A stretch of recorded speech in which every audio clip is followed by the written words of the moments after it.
देखो last class मैंने आपको बस ठीक है, लास्ट क्लास मैंने आपको स्पेक्ट्रोकेमिकल सीरीज पढ़ाई थी, एक्चुअली बीबीटी शुरू किया था, है ना। मैंने आपको बीबीटी के कुछ पोस्टुलेट्स पढ़ाए थे। फॉर एग्जांपल मैंने आपसे सबसे पहले कहा था कि भैया एक कॉम्प्लेक्स के बनने में सबसे पहला जो रोल होता है वो होता है सेंट्रल मेटल एटम।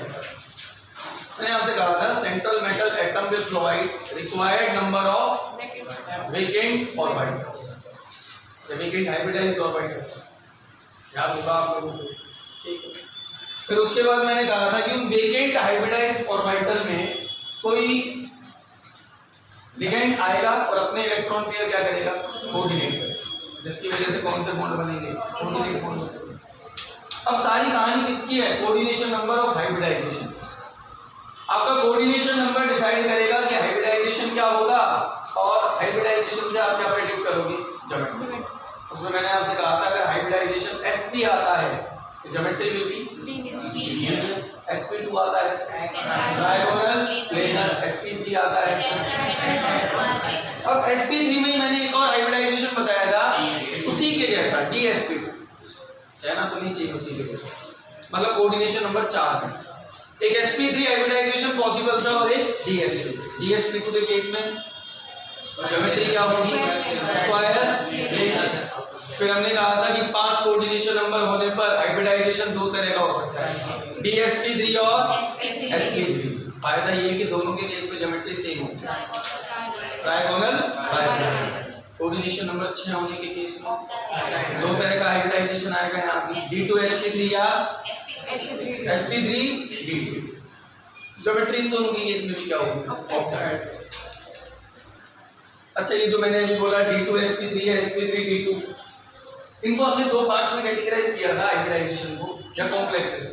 एक तो इनर ऑर्बिटल कॉम्प्लेक्सेस और एक, अगर हाइब्रिडाइजेशन है d2sp3 मतलब इनर d सबशेल काम में आए हैं हाइब्रिडाइजेशन के लिए, खाली रह गए थे काम में ले लिया हमने, तो उसको हमने कहा इनर ऑर्बिटल कॉम्प्लेक्स। अगर बाहर वाले काम में आए तो आउटर ऑर्बिटल कॉम्प्लेक्स। क्या आपको इतना क्लियर है? फिर क्लास के लास्ट में हमने लिगेंड्स के बारे में इंफॉर्मेशन कलेक्ट की थी।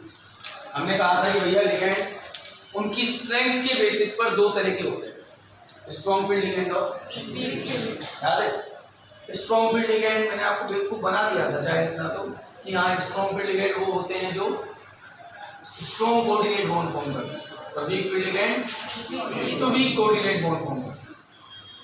मैंने भी कहा था कि जिनका ज्यादा लुईस बेस कैरेक्टर हो वो बढ़िया लिगेंड है, जिनका कम लुईस बेस कैरेक्टर हो वो वीक फील्ड लिगेंड है। फिर मैंने आपको स्पेक्ट्रोकेमिकल सीरीज बनाई थी जिसमें हमने लिगेंड्स को उनकी स्ट्रेंथ के इंक्रीजिंग ऑर्डर में जमाया। याद है वो इतना बुरा था कालू शाम में, रिवाइज करके आए घर से उसको, I माइनस Br माइनस ये सब अपन ने लगाया था। लास्ट में कहाँ तक गए थे अपन, CO तक, कार्बोनेट। याद आ रहा है? ऐसा कुछ हमने कल की क्लास में पढ़ा। फिर मैंने लास्ट में बड़ी इंपॉर्टेंट बात आपसे कही थी कि वो जो स्पेक्ट्रोकेमिकल सीरीज हम पढ़ रहे हैं जो मैंने आपको बताई है वो कोई पत्थर की लकीर नहीं, वो चेंज हो सकती है। मैंने आपसे कहा था कि लिगेंड की स्ट्रेंथ केवल और केवल लिगेंड पर डिपेंड नहीं करेगी, सेंट्रल मेटल एटम का भी तो कोई रोल है। हमने कहा वो बॉन्ड नहीं बनाना चाहता, मुंह बना रहा है, मेरे को नहीं बनाना बॉन्ड, तो एक स्ट्रॉन्ग फील्ड लिगेंड किसका काम करने लगेगा। मैंने आपको एग्जांपल दिया था अमोनिया का। Ammonia act as a strong field ligand in all cases except Fe2+। ये एक एक्सेप्शन और है उनके केस में, वो किसका काम करने लगता है, weak field ligand. Reason Z effective क्या हो जाता है, मेटल्स का कम हो जाता है। एक सबसे इंपॉर्टेंट बात बताई थी कि 4d और 5d सीरीज की जितनी भी मेटल्स हैं उन सब के लिए सारे लिगेंड कैसे हैं, स्ट्रॉन्ग फील्ड लिगेंड, क्योंकि उनका जेड इफेक्टिव पहले से क्या है, ज्यादा। कोई बॉन्ड बनाना भी नहीं चाह रहा होगा तो उस लिगेंड को बोलेंगे अरे स्ट्रॉन्ग बॉन्ड बना, इलेक्ट्रॉन दे फटाफट। क्या बात समझ पा रहे? तो ये सारा क्लासिफिकेशन हमने लास्ट क्लास में कर लिया, क्लियर है बात। अब लास्ट क्लास हमने क्वेश्चन के साथ खत्म की थी, और क्वेश्चन ये था कि सर क्यों क्लासिफिकेशन कर रहे हैं ligands on the basis of strength. क्या काम आएंगे स्ट्रॉन्ग फील्ड लिगेंड और क्या काम आएंगे वीक फील्ड। और ध्यान से सुनो, मैं कॉन्फ़िगरेशन यहां लिखने जा रहा हूं विच इज 3d6। तो मेटल है, उस मेटल आयन का, मेटल आयन है, उसका कॉन्फ़िगरेशन क्या है 3d। अब सुन, हमने कहा कि उसके पास d में 5 ऑर्बिटल है, इसके बाद आएगा कौन 4s, इसके बाद आएगा कौन 4p, और इसके बाद आएगा कौन, अरे 4p के बाद 4d भी तो आएगा ना, 4f भी आएगा। जरूरत पड़ी तो 4f भी काम में ले सकते हैं, पर हम लेंगे नहीं काम में। जरूरत पड़ी तो 4f भी काम में ले सकते हैं, पर लेंगे नहीं। क्यों? इतना कोऑर्डिनेशन नंबर होता है क्या? देखो ना, 5 d हो गए, 3 t हो गए, 1 कैसे हो गया, 8 ऑर्बिटल हो गए। सॉरी, नो कोऑर्डिनेशन नंबर नहीं होता है, समझ तो काम ही नहीं आते 4f, इसलिए मैं लिखता नहीं हूं। जरूरत पड़े तो काम में ले सकते हैं, सही है। 4f भी होता है, फोर्थ शेल में s e d f सब होता है। फोर्थ शेल में टोटल नंबर ऑफ ऑर्बिटल कितने होते हैं 16। फॉर्मूला होता है n स्क्वायर, ऑर्बिटल्स कितने होते हैं 16। ठीक है, चलो अब इसकी बात करते हैं वापस। हम जान रहे हैं कि हमने क्लासिफिकेशन किया स्ट्रॉन्ग फील्ड लिगेंड और वीक फील्ड लिगेंड। तो यह 3d6 कॉन्फ़िगरेशन था। एक बच्चे ने कहा कि सर d में 6 इलेक्ट्रॉन है, भर दो। मैंने पूछा कैसे भरे, उसने कहा होम्स रूल के अकॉर्डिंग भर दो। ये क्या होगा, होम्स रूल क्या कहता है? होम्स रूल हमसे ठीक के कहता है कि आप एक ऑर्बिटल में पेयरिंग तब तक नहीं करा सकते इलेक्ट्रॉन में जब तक हर ऑर्बिटल सिंगली ऑक्यूपाई ना हो। कहने का मतलब इलेक्ट्रॉन ऐसे भर, यही मतलब होता है जो मैं कर रहा हूँ। 1 2 3 4 5 और 6। Are you getting this? यही मतलब होता है कि पहले एक इसमें भरेंगे, 2 3 4 5 6। अरे बच्चे का दिमाग ऐसे भी तो काम कर सकता है ना। 6 इलेक्ट्रॉन d ऑर्बिटल्स में भरने हैं, ऐसे नहीं भर सकता था बच्चा, भर सकता था, दोनों दे दिए। पर उसने कहा एक गलत तरीका है, पहले सब में एक एक इलेक्ट्रॉन जाएगा, उसके बाद अगर बच गया तो क्या होगी, ऐसे लिखा जाएगा 3d6। अब अगर बहुत ध्यान से सुनो, अब अगर ये जो सेंट्रल मेटल एटम है या मेटल आयन है, ये कोऑर्डिनेट बॉन्ड फॉर्म कर रहा है, और बेटा ये कोऑर्डिनेट बॉन्ड फॉर्म कर रहा है विद स्ट्रॉन्ग फील्ड लिगेंड। इसके साथ फॉर्म कर रहा है विद स्ट्रॉन्ग फील्ड। तो स्ट्रॉन्ग फील्ड लिगेंड ना इन 5d ऑर्बिटल्स में इलेक्ट्रॉन्स की पेयरिंग करा देगा अगेंस्ट दी होम्स। ऐसा ही किताब में पढ़ा, अगेंस्ट दी होम्स, जो कि गलत है। एक्चुअल कंसेप्ट कहां मिलेगा आपको CFT में, अभी तो मैं भी यही बताऊंगा, बहुत ध्यान से सुनो। अगर कोई स्ट्रॉन्ग फील्ड लिगेंड है तो इन d ऑर्बिटल्स में प्रेजेंट इलेक्ट्रॉन्स की क्या करा देगा, पेयरिंग करा देगा। क्या इलेक्ट्रॉनिक कॉन्फ़िगरेशन बना देगा उसका, कितने इलेक्ट्रॉन है ये 6 है ना। अब इनको ऐसे भरवा देगा स्ट्रॉन्ग फील्ड लिगेंड, 1 2 3 4 5। सर ऐसा करने से क्या होगा, ऐसा करने से आपके इनर d ऑर्बिटल्स खाली हो जाएंगे, जो कि अभी तक क्या थे, भरे हुए। कुछ बात समझ आ रही है? अभी एग्जांपल्स करेंगे, एकदम बिल्कुल समझ में आएंगे। अभी तो आइडिया दे रहे हैं आपको कि आपको करना क्या है, काम क्या है इस स्ट्रॉन्ग फील्ड लिगेंड। मतलब मान लो जैसे कोऑर्डिनेशन नंबर 6 है, कितना कोऑर्डिनेशन नंबर है 6। कितने वेकेंट ऑर्बिटल चाहिए 6। जितना कोऑर्डिनेशन नंबर उतने वेकेंट ऑर्बिटल चाहिए। अब एक ऑप्शन ये था, तो यही ऑप्शन दिख रहा था मुझे, तो एक s का ले लो, 3 p के ले लो और 3 आउटर d के ले लो। आउटर d कह दो ना इसको, this is by ns, this is np, this is nd and this is n-1d। तो हमने कहा एक s लो, 3 p लो और 2 d लो। हाइब्रिडाइजेशन विल बी sp3d2, सही है। पर हमने कहा अगर कोई स्ट्रॉन्ग फील्ड लिगेंड आ गया तो स्ट्रॉन्ग फील्ड लिगेंड के केस में इलेक्ट्रॉन क्या हो जाएंगे, पेयर, और this configuration will become this. अब इस केस में सुनो ध्यान से, इस केस में सुनो, अगेन मुझे कितने ऑर्बिटल चाहिए 6। अगर अंदर वाले 2d ऑर्बिटल्स को काम में लेके काम नहीं हो जाएगा, 2 ये 1 ये और 3 ये, कितने हो गए बताओ 6। इस केस में हाइब्रिडाइजेशन क्या आएगा, D2sp3। मतलब कौन सा कॉम्प्लेक्स बनेगा, इनर ऑर्बिटल कॉम्प्लेक्स। और ये कौन सा कॉम्प्लेक्स है, आउटर ऑर्बिटल कॉम्प्लेक्स। कुछ कुछ बात समझ में आई। स्ट्रॉन्ग फील्ड लिगैंड का बस इतना सा सीन है कि इन case of strong field ligand, in case of strong field ligand, pairing of electrons will occur against हुंस rule. नहीं आप मत लिखना अगेंस्ट हुंस रूल, लिखना चाहते हो तो उसको ब्रैकेट में कुछ डब्बा बना के कुछ कि मैं बाद में कभी तुमसे कहूँ कि मैंने उस दिन कहा था कि अगेंस्ट द हुंस रूल ये नहीं हुई है, क्या मैं सही था, तुम बोलोगे हाँ, तो तुम्हें याद होना चाहिए। समझ रहे हो बात? लिखती है किताबें कि भैया यहाँ पर हुंस रूल के अगेंस्ट, हुंस ने क्या कहा था, ऐसे भरो इलेक्ट्रॉन, हमने उसके खिलाफ काम किया है, हमने नहीं, हमने क्या करा दिया इलेक्ट्रॉन की, तो यही कराता है कौन, स्ट्रॉन्ग फील्ड। अब कैसे कराता है, क्यों ये हुआ, क्या इसमें फिनोमिनल लगे, वो हम पढ़ेंगे कहाँ, इन एक्चुअली में ये पूरा कंसेप्ट मैंने तुमसे कल भी कहा था, डीवीटी का है ये कहाँ से उठा के लाया हूँ, सीएल वहाँ से उठा के लाए, क्योंकि वीबीटी फिर समझ में नहीं आती, अच्छे समझ में नहीं आती, ऊपर ऊपर से पढ़ा देता, दो चार एग्जाम्पल करा देता, मजा नहीं। तो आपको ये बातें माननी पड़ेंगी। तो 2 या 3 लेक्चर के बाद आपको अपने आप क्लियर होगा जब आप सीएफटी पढ़ोगे, है ना, कि ऐसा मैं क्यों कर रहा हूँ, क्यों नहीं कर रहा, इस बारे में कोई बात नहीं कर सकते। तो बस इतनी सी बात लिखना अपनी कॉपी में कि इन case of strong field ligand pairing of electron will occur, pairing of electron will. इतना क्लियर हुआ, करना क्या है ये क्लियर रखो अपने दिमाग में। स्ट्रॉन्ग फील्ड लिगैंड पेयरिंग कराएंगे, पास करें।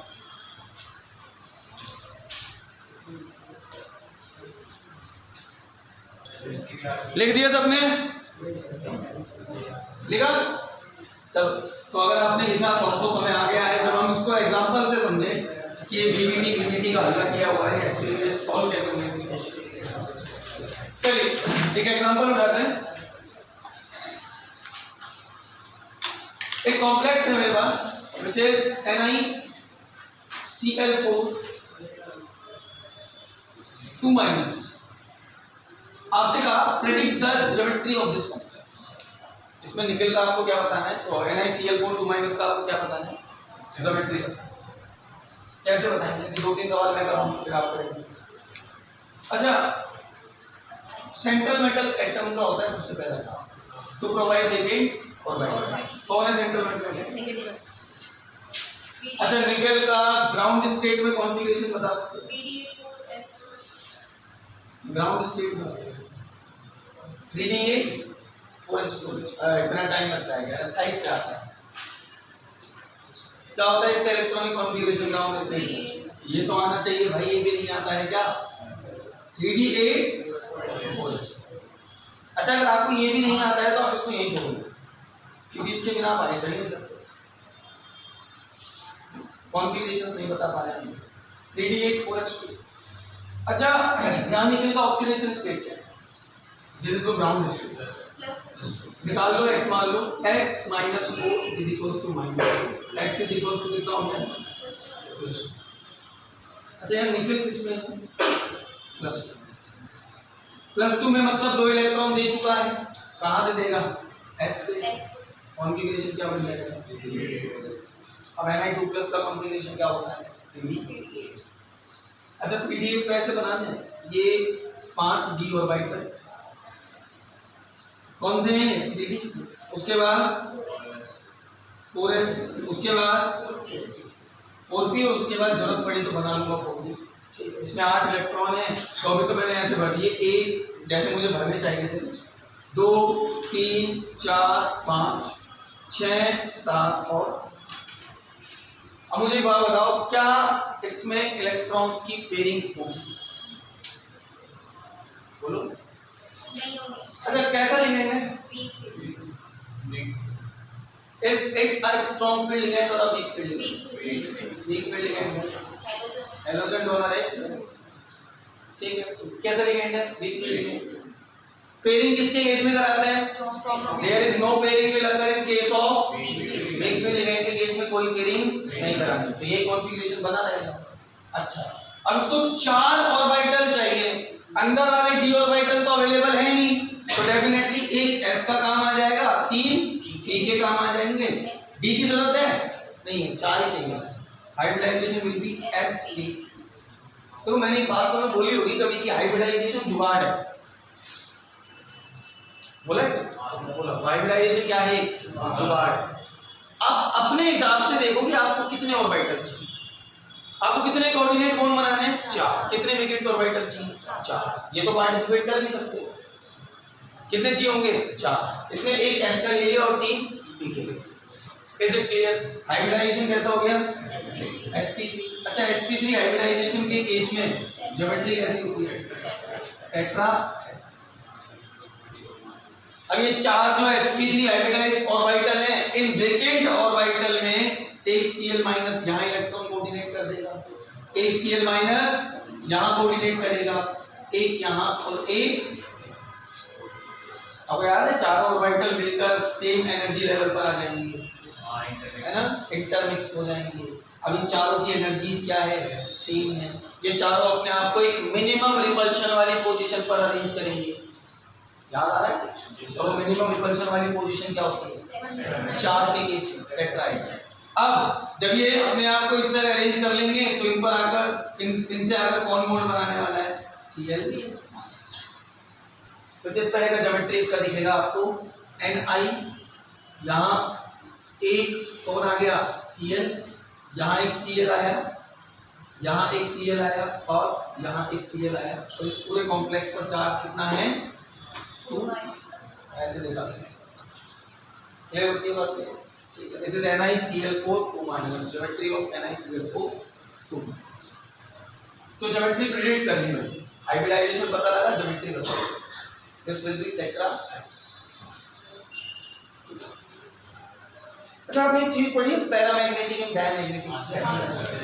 अरे बाबा, हम कहते हैं मैग्नेटिक प्रॉपर्टीज के बेसिस पर सब्सटेंसेस 2 तरह के होते हैं। हमें कहां पहुंच गया, मैग्नेटिक प्रॉपर्टीज। कुछ सब्सटेंस ऐसे होते हैं जो मैग्नेटिक फील्ड से अट्रैक्शन फील करते हैं, मैग्नेटिक फील्ड दिखा उसकी तरफ भागने लगेंगे, ऐसे सब्सटेंसेस को कहते हैं पैरामैग्नेटिक। क्या कहते हैं, पैरामैग्नेटिक सब्सटेंस। क्या होते हैं, विच फील्स अट्रैक्शन टुवर्ड्स मैग्नेटिक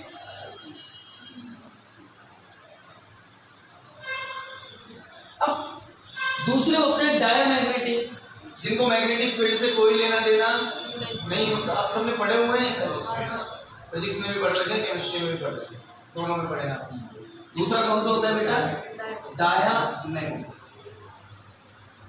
बेटा diamagnetic substances are those substances which do not feel any attraction, जिनको मैग्नेटिक फील्ड से कोई लेना देना नहीं, do not feel any attraction towards magnetic, पूरा लिख देना, पूरा लिख देना, अच्छा नहीं लगा, मॉलिक्यूलर फॉर्मूला, मैग्नेटिक। कैसे पता लगे कोई सब्सटेंस पैरामैग्नेटिक है, डायमैग्नेटिक? अनपेयर्ड इलेक्ट्रॉन से, अनपेयर्ड इलेक्ट्रॉन मतलब एक ऑर्बिटल में single electron. If any species having unpaired electron then that particular species will be paramagnetic, और उसके पास कोई unpaired electron नहीं है तो diamagnetic। मतलब किसी को पैरामैग्नेटिक होने के लिए क्या चाहिए, unpaired electron चाहिए। तो हम लिख सकते हैं having unpaired electrons। जबकि इसकी अगर मैं बात करूं तो this do not have any unpaired। पढ़ा है पहले, बहुत बढ़िया। अब पढ़ा है तो मुझे ये बता दो कि this particular complex NiCl4 2 minus is paramagnetic और diamagnetic because it has 2 unpaired. बढ़िया, पैरामैग्नेटिक। समझ पा रहे आप कैसा हो गई पैरामैग्नेटिक। फिर एक टर्म और पढ़ते हो आप, मैग्नेटिक मोमेंट, म्यू। पढ़ा है, म्यू इज इक्वल टू क्या होता है, under root n n+2 and here n is number of unpaired electron. ऐसा कुछ पढ़ा है? नहीं पढ़ा है तो आज पढ़ लिया भाई। मैग्नेटिक मोमेंट क्या होता है? √n n+2। बिल्कुल, इसका यूनिट क्या होता है? Bore magneton. मैग्नेटिक मोमेंट आपको ये बताता है कि कौन कितना ज्यादा पैरामैग्नेटिक है। म्यू का जितना ज्यादा वैल्यू आता है उसका मैग्नेटिक कैरेक्टर उतना ज्यादा होता है। ऑब्वियस सी बात है, जितने ज्यादा अनपेयर्ड इलेक्ट्रॉन होंगे उतना ज्यादा क्या होगा? क्लियर होती बात नहीं? तो निकाल लो यहाँ पर म्यू। कितने अनपेयर्ड इलेक्ट्रॉन है यहाँ पे? बोलो भाई। 2 प्लस 2 4 मैग्नेटॉन, तो दिस विल बी √8 4 मैग्नेटॉन। बस इसके आगे सॉल्व करने की जरूरत नहीं है। हाँ, अगर ऑप्शन है तो देख लेना 2 पॉइंट समथिंग आएगा, 2 भी आएगा। क्लियर है इतना? ये कॉम्प्लेक्स नेचर में, ज्योमेट्री में कैसा होगा? टेट्राहेड्रल। नेचर में कैसा होगा? पैरामैग्नेटिक। म्यू क्या होगा इसका? √8। 3 इंफॉर्मेशन दिया मैंने आपको। सही। चलो, इस कॉम्प्लेक्स को अगर आपने लिखा तो अगले कॉम्प्लेक्स की तरफ चलते हैं। कोई बात नहीं है, लिख लेना। एक कॉम्प्लेक्स और बनाओ, इसको देख लो, फिर एक साथ देख लेना, इंपॉर्टेंट। NiCN का होल फॉर्म 2। ये कॉम्प्लेक्स मुझे बना के दे दिया, हमने बनाया। अच्छा, अगेन सेंट्रल मेटल एटम कौन? निकेल। निकेल का ground state configuration 3d8 4sp। अच्छा, इधर भी 2+ नहीं आएगा निकेल, आएगा नहीं आएगा? -4 = -2, -4 उधर जाके +4 हो जाएगा, तो सिस्टम बिकम Ni2+ का कॉन्फ़िगरेशन। अच्छा, 5d ऑर्बिटल 1 2 3 छोटे छोटे बनाएंगे। उसके बाद आएगा 4s, उसके बाद आएगा 4p। 4d की शायद जरूरत पड़ेगी नहीं, क्योंकि 4 ही तो चाहिए ना ऑर्बिटल। अच्छा, ये है 3d, ये है 4s, ये है 4p, आगे भी होगा 4d वगैरह। कितने इलेक्ट्रॉन है? मेरा पढ़ 1 2 3 4 5 6 7। अब एक बच्चा बोला कि सर 4 ऑर्बिटल चाहिए, एक s का ले लो, 3 p का ले लो, पर रुको। Now this ligand is a strong filled ligand. Cyanide कैसा होता है? Cn- carbon donor strong field ligand का काम करता है। और मैंने अभी तुम्हें समझाया कि स्ट्रॉन्ग फील्ड लिगैंड के केस में इलेक्ट्रॉन्स क्या हो जाएंगे? इलेक्ट्रॉन्स की क्या हो जाएगी? पेयरिंग हो जाएगी। तो यहाँ हुआ क्या? ये इलेक्ट्रॉन उठा और उठ के कहां चला गया? Are you getting? अगर ऐसा हुआ तो अब इसको 4 ऑर्बिटल जो चाहिए उनमें से एक अंदर वाला यूज करेंगे, एक ये वाला और 2 ये वाला। ये मिलकर कितने ऑर्बिटल हो गए? 4। The hybridization will become DsP। अब ये 4 DsP2 हाइब्रिडाइज्ड ऑर्बिटल हैं। इन 4 DsP2 हाइब्रिडाइज्ड ऑर्बिटल में Cn- जा के क्या करेगा? इलेक्ट्रॉन को डिलीट करेगा। ज्योमेट्री कैसी होगी? Square planar. ज्योमेट्री बदलेगी भाई, तो geometry will be square planar. Square planar मतलब यहाँ पर आपका निकल और एक Cn- यहाँ से इलेक्ट्रॉन को डिलीट कर रहा है, एक Cn- यहाँ से। अच्छा, इन दोनों के बीच में कौन एंगल? 90 डिग्री का। ऐसे है ये, समझ लो ना कितना एंगल है? 90 डिग्री का। एक यहाँ पे आगे करेगा Cn-,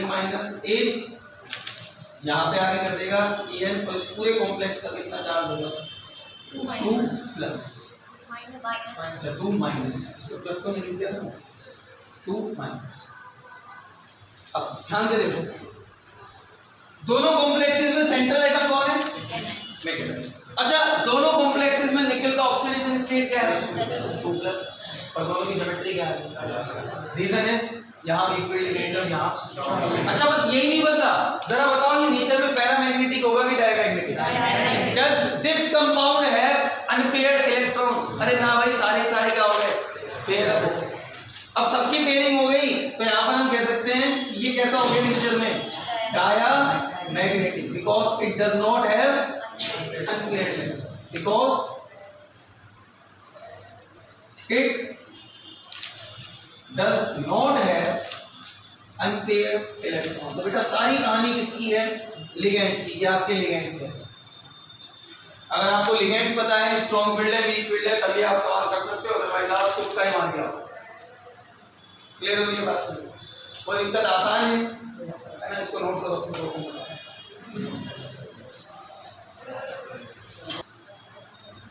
चलिए, लिखा आपने तो कुछ कॉम्प्लेक्सेस मैं बना के दे रहा हूँ आपको इनकी ज्योमेट्री बतानी है और इनका मैग्नेटिक मोमेंट बताना है। और मैग्नेटिक मोमेंट कैसे पता लगेगा? अनपेयर्ड इलेक्ट्रॉन बताएंगे। तो देखो एक बड़ा स्पेशल केस है इसमें, उसकी बात करेंगे। अच्छा, हम डिस्कस कर रहे हैं अभी कोऑर्डिनेशन नंबर 4 वाला। इन दोनों का कोऑर्डिनेशन नंबर क्या था? 4। अभी बस हम 4 वालों की बात करेंगे, 6 वालों की, 5 वालों की बात करेंगे। कोऑर्डिनेशन नंबर 4 और 6 सबसे ज्यादा इंपॉर्टेंट होता है। देखो Zn NS3 का होल 4 2 एक तो ये कॉम्प्लेक्स है, दूसरा है NiCO का होल 4 और एक कॉम्प्लेक्स है Cu। एक मिनट देखना, Pt NS3 का होल टॉइस, ये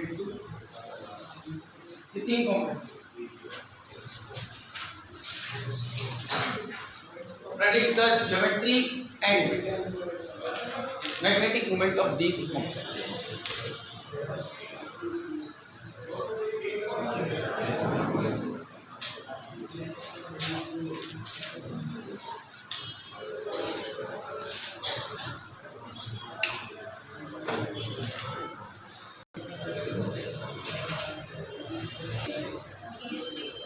चलो जिंक ZnNS3 का whole 4 2 plus zinc central metal atom, ground state का कॉन्फ़िगरेशन 3d10 4s, ये जिंक का है। अब यहाँ जिंक Zn में थोड़ी है, Zn 2 प्लस NS3 0 होता है ना, दो इलेक्ट्रॉन निकालो, क्या बन जाएगा? अब देखो, समझदार बच्चा कहेगा स्ट्रॉन्ग फील्ड वीक फील्ड देखने की जरूरत ही नहीं है, और 10 के 10 इलेक्ट्रॉन भरे पड़े हैं, कुछ खाली नहीं, तो काय की पेयरिंग होगी और काय की नहीं, सब एक ही जैसी बात है। 3D में कितने आ गए? 10। एक ही तरीका इनको भरने का, फिर 4s और उसके बाद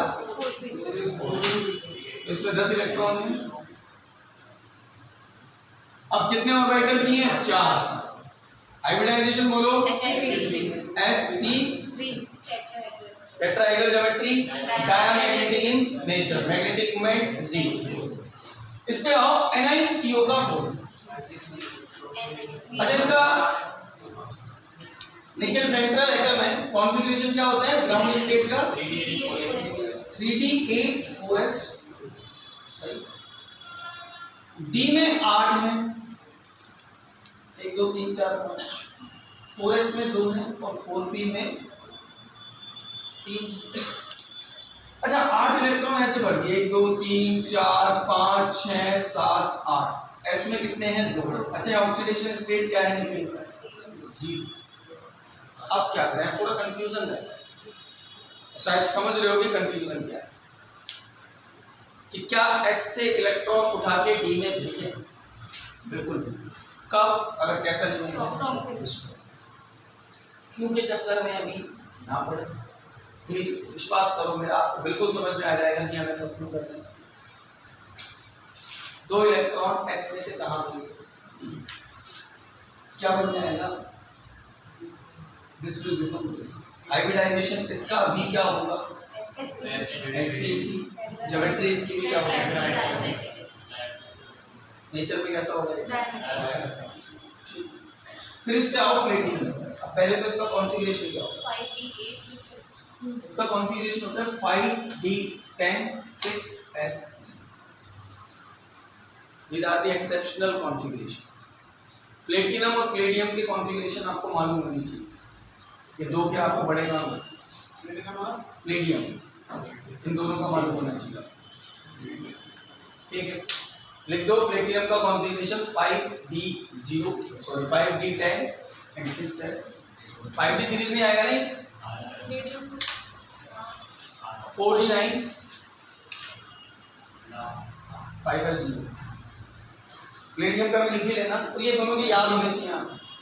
प्लेटिनम का कॉन्फ़िगरेशन क्या होता है? 5d9 sorry 4d9 5s।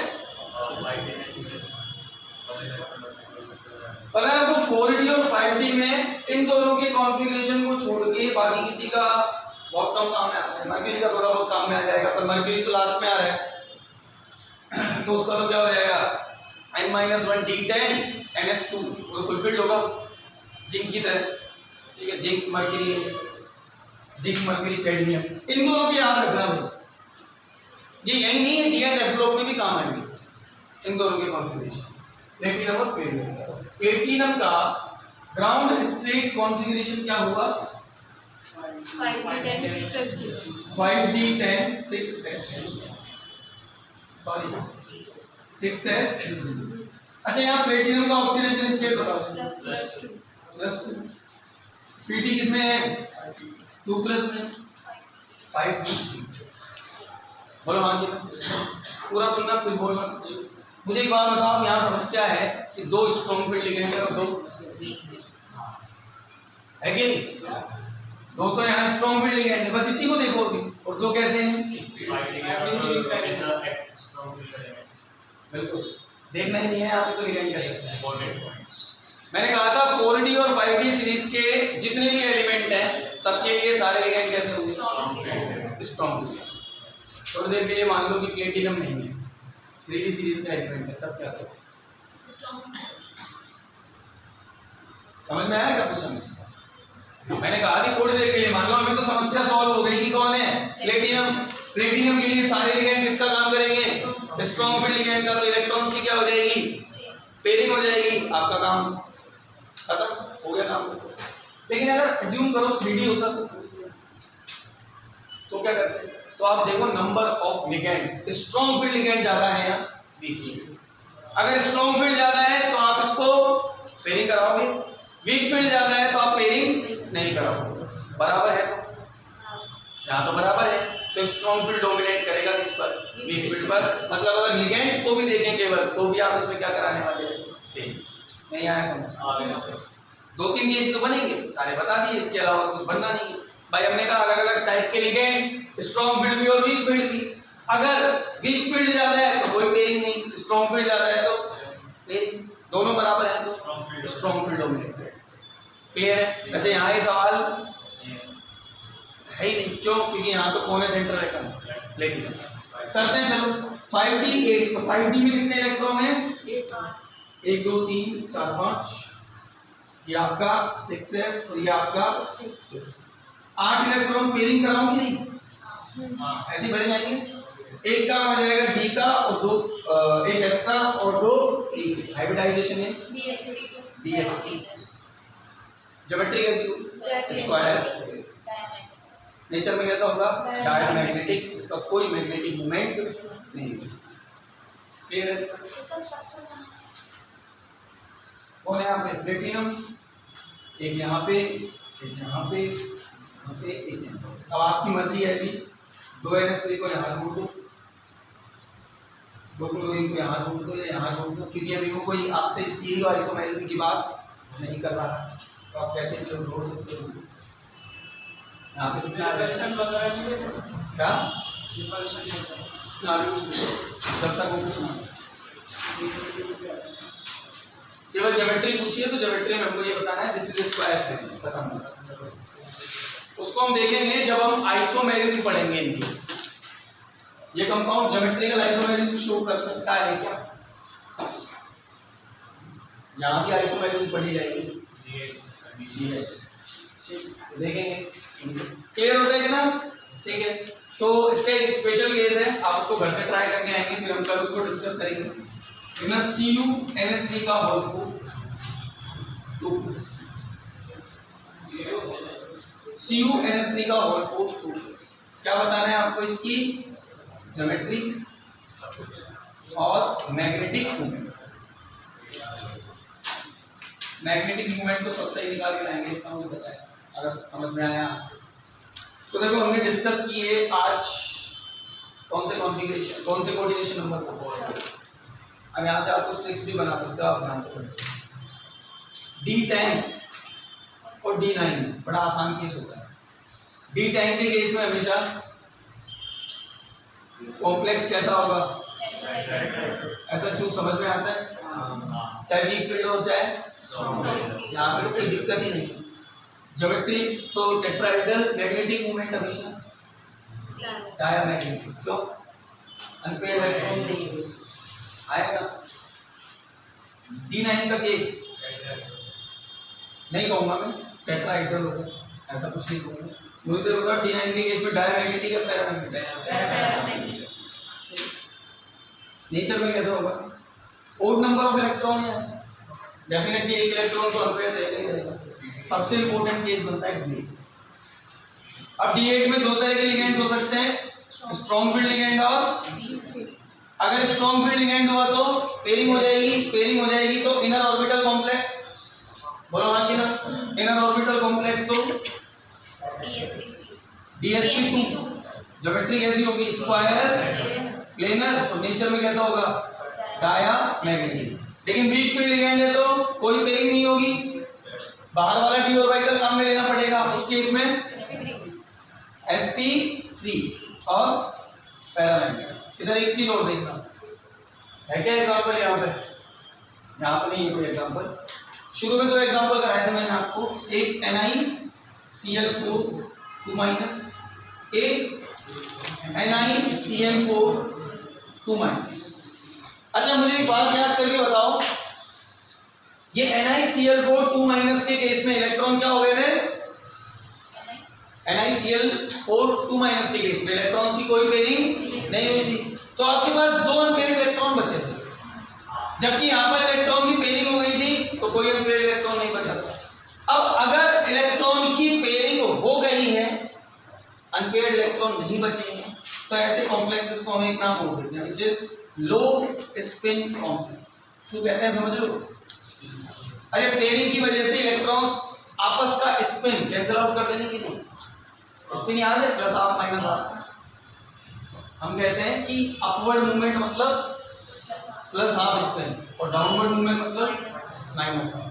तो हमने कहा कि ऐसे कॉम्प्लेक्सेस जिनमें पेयरिंग हो जाएगी इलेक्ट्रॉन की क्या कहलाएंगे? Low spin complex. और जिनमें पेयरिंग नहीं होगी वो क्या कहलाएंगे? High spin complex. तो ये दो टर्म और आपको देखने को मिलते हैं। इनकी मेनली हम बात करते हैं कोऑर्डिनेशन नंबर 6 में, इसलिए मैंने आज ज़्यादा इनकी बात नहीं की। कोऑर्डिनेशन नंबर 6 में आपको ये ज़्यादा मिलेंगे। अब बेटा तुम्हें एक बात बहुत अच्छे से बता दूं, यहाँ से सवाल हर एग्जाम में मिलेंगे, हर एग्जाम में। मतलब तुम कॉम्पिटिटिव एग्जाम पकड़ लो, तुम बोर्ड के एग्जाम पकड़ लो, जो भी एग्जाम आप देने वाले हो कोई सा पकड़ लो, यहाँ से आपको सवाल मिलेंगे। मतलब ये week field ligand, strong field ligand, ठीक है, या तो कोऑर्डिनेशन नंबर 6 के मिलेंगे या कोऑर्डिनेशन नंबर, ठीक है? नोट किया आपने? किया?